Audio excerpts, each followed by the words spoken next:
What to expect from the Mets' number 5 prospect, Christian Scott? Well, it's funny you should ask that question because we're going to find out on Saturday because the Mets are going to start Christian Scott, their number 1 pitching prospect in their system against the Tampa Bay Rays. And before we get into this video, you need to hit that subscribe button so you know what's going on.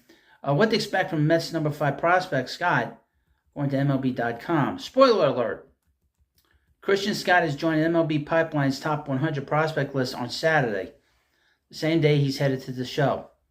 Mets are calling up their top pitching prospect to debut against the Rays at Tropicana Field. The club confirmed Thursday night. The first outing comes when Padres outfielder Jackson Merrill will graduate off the top 100 and Scott will replace him on the list.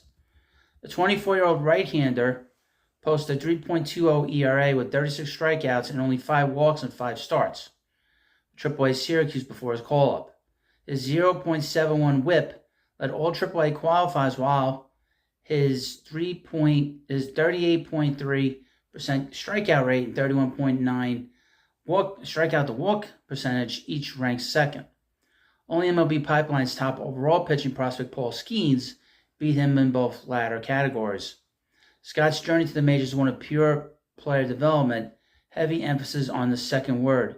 At Florida, Scott was squeezed out of the rotation during his 3 years on campus, but the Mets believed enough in his starting capabilities to take him in the 5th round in 2021.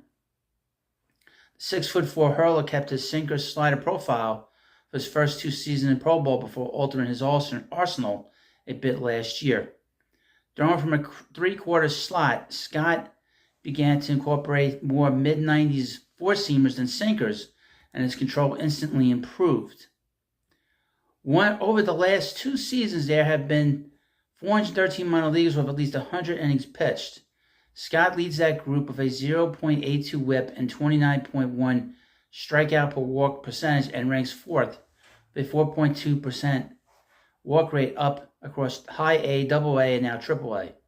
His 36.3% called strike with CSW rate on the four-seamer ranks 3rd highest in AAA, behind only Skeens and fellow 2024 debutant Jack Leiter. And a major reason for that is his ability to locate the heater so well in the zone. That type of pitcher is sorely needed at this point in the Mets' rotation. Early entering Friday, New York Mets starters ranked last in majors with 11.4% walk rate. No other rotation has a collective walk rate higher than 10.9%. But Scott steps forward, having only come in the fastball department. He still has his mid-80s harder slider that averages only 3.3 inches of glove side movement, but he's complemented it with a low 80s sweeper that gets 13.3 inches of horizontal. The longer breaking ball has been Scott's most effective at getting misses this season with a 32.4% whiff per swing rate. The former Gator will also mix in an 84 to 87 mile per hour split changeup to batters from both sides, and it gets a 14.2 inches of arm side run on average, mirroring the sweeper movement to the other side of the plate. If New York's number 5 prospect has a drawback worth following in his first ascent to the bigs, it's his frequency of surrendering home runs, long balls. Scott gave up 7 homers in his first 5 starts for Syracuse, and it's all the more incredible that he gave only 9 earned runs in that span. 4 of those 7 came on the fastball alone, as he's found too much of the plate at times, and international league batters have made him pay. Scott will have to live on the edges of the zone, even more so at the top level, if he's going to avoid giving up home runs at similarly even increased rates. Mets have been coy in the early going if Scott is coming up initially for a spot start or a more extended look. But with the club decimated by injuries to Dakota Senga and Tyler McGill and David Pearson, there is an opportunity for Scott this weekend.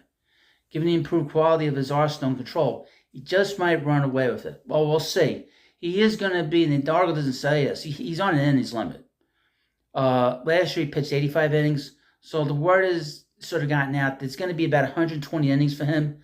So that's another reason why they're bringing him up too, is they don't want to waste his innings on AAA batters. So, well, that is one thing to keep an eye on. So, thank you for watching this video, and of course, please subscribe to Prospect Hut, and I'll see you later.